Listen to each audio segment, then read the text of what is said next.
There was a time when Bruno Fernandes was only about the goals and the assists. It certainly wasn't a bad thing, either. He arrived at Manchester United at their time of need and completely transformed the team with his immense attacking output. Fernandes netted 12 goals in his first 22 appearances for the club, claiming the club's Player of the Season award despite only playing for half of the season. He'd win it again the following campaign after an astronomical 28 goals from midfield, as well as 17 assists. Last season was one to forget for both Fernandes and United. It says so much about the standards he has set that only managing 10 goals and 14 assists was seen as a significant drop-off. In a way, it was. The issue is that the success of his performances was frequently determined by whether he contributed a goal or not.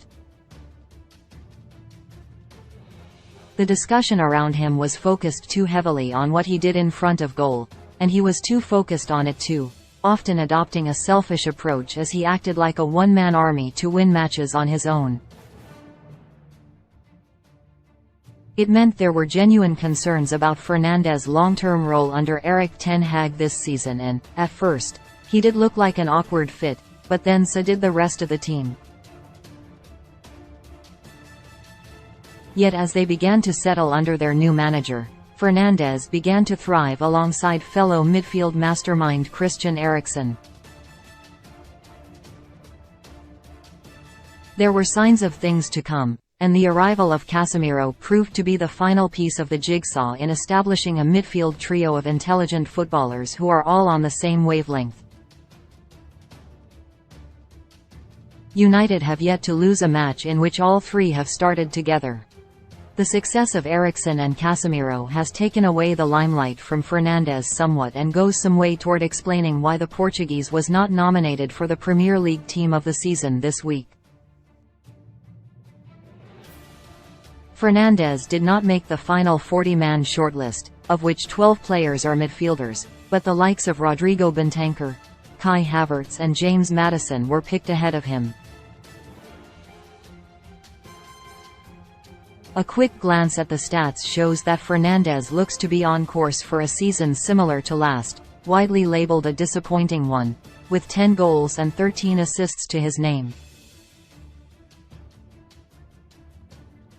He will most likely beat his tally from a year ago, but he'll be some way behind the lofty heights of his first 2 campaigns with the club.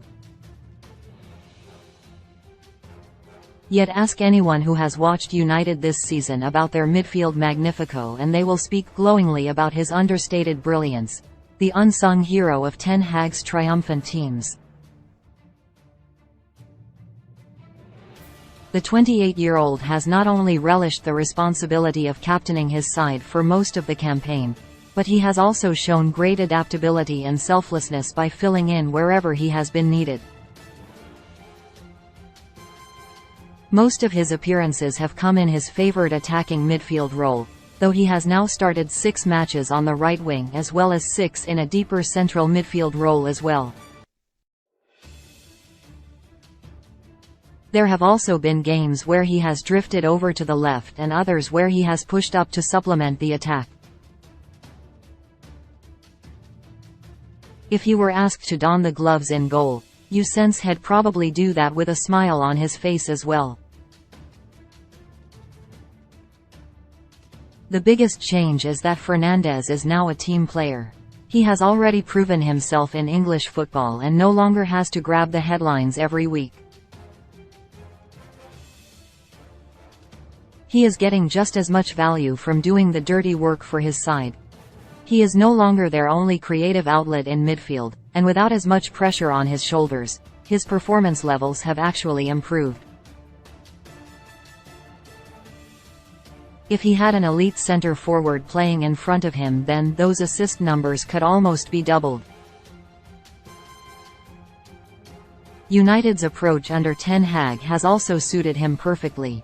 Alongside the presence of other world-class playmakers, his ingenuity allows him to shine as the more direct threat who is more willing to take calculated risks in the final third. There was a time when Fernandes was the only United player grabbing the headlines, and the fact that he is now being overlooked is a compliment to the overall improvements around him. He might not have been nominated for Team of the Season, but had been one of the first names in United's